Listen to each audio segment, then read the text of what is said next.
بسم الله الرحمن الرحيم أم تريدون أن تسألوا رسولكم كما سئل موسى من قبل ومن يتبدل الكفر بالإيمان فقد ضل سواء السبيل ود كثير من أهل الكتاب لو يردونكم من بعد إيمانكم كفارا حسدا من عند أنفسهم من بعد ما تبين لهم الحق فاعفوا واصفحوا حتى يأتي الله بأمره إن الله على كل شيء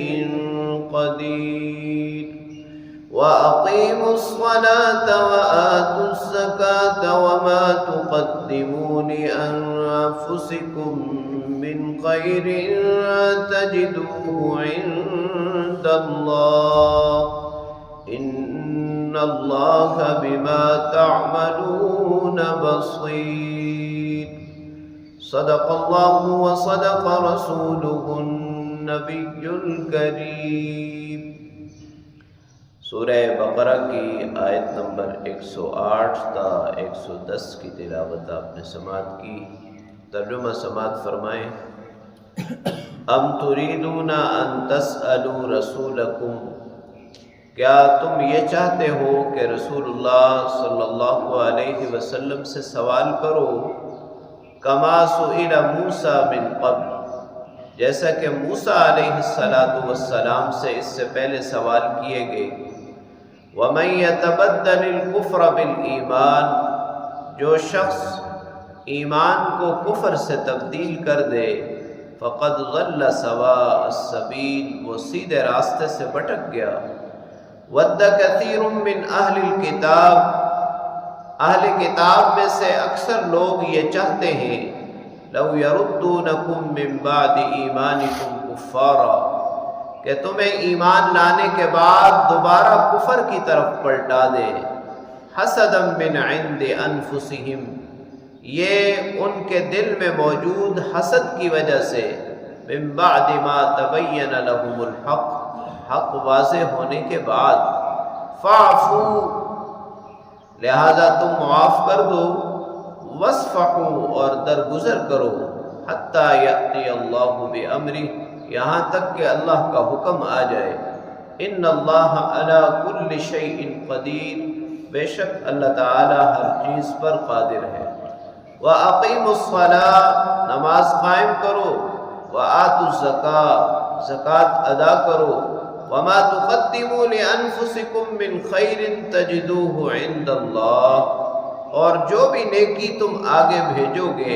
اسے اللہ کے پاس پاؤ گے، ان اللہ بما تعملون بصیر، جو کچھ تم کر رہے ہو اللہ تعالیٰ دیکھ رہے ہیں۔ نبی کریم صلی اللہ علیہ وسلم سے غیر ضروری سوالات کرنے سے یہاں منع کیا جا رہا ہے، اور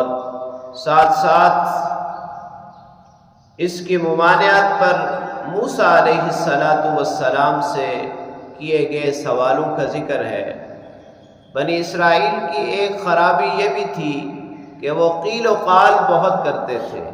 ہر بات میں سوال، ہر بات میں سوال۔ شریعت اسلامیہ میں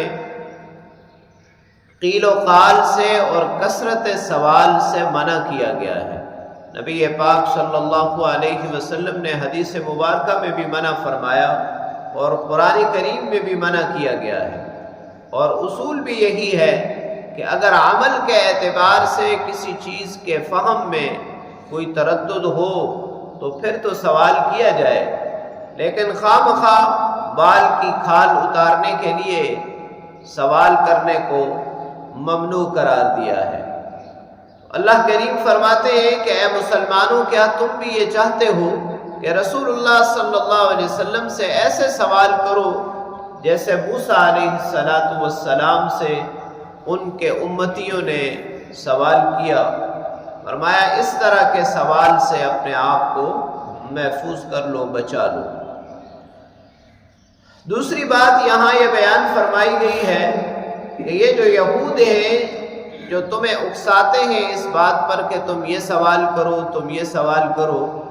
اصل میں وہ تو یہ چاہتے ہیں کہ ایمان کے بعد دوبارہ تمہیں کفر کی طرف پلٹا دیں۔ یعنی ان کا مقصد ہی یہی ہے کہ تم ایمان لے آئے ہو اور تم ایمان چھوڑ کر پھر کفر کی طرف پلٹ جاؤ، اور ایسا وہ اس لیے کرتے ہیں کہ وہ تم سے حسد کرتے ہیں۔ گزشتہ آیات میں بھی یہ بات بیان ہو گئی ہے کہ اہل کتاب بالکل یہ نہیں چاہتے کہ اللہ رب العالمین کی طرف سے کوئی خیر تمہارے اوپر نازل ہو۔ یہاں بھی اللہ کریم نے یہی وجہ بیان فرمائی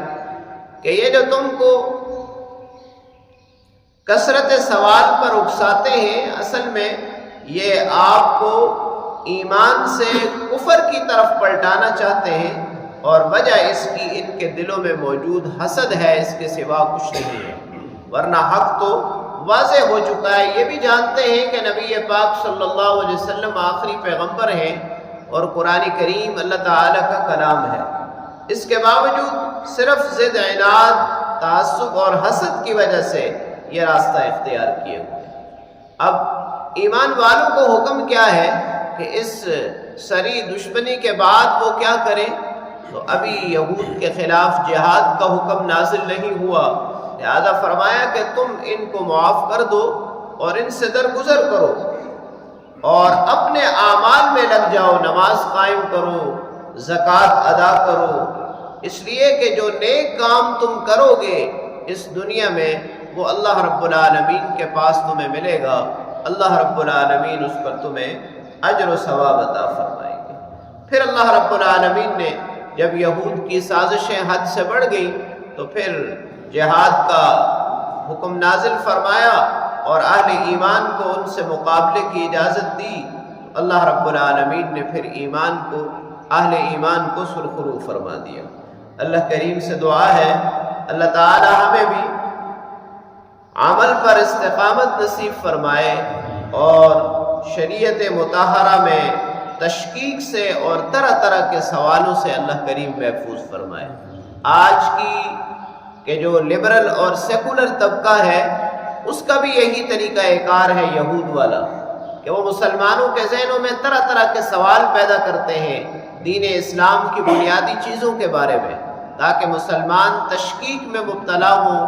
شک میں مبتلا ہوں اور عمل سے پیچھے ہٹ جائیں۔ لہٰذا ہمیں اپنے مستند علماء سے اس بارے میں رجوع کرنا چاہیے اور خواہ مخواہ کے سوالات سے پرہیز کرنا چاہیے۔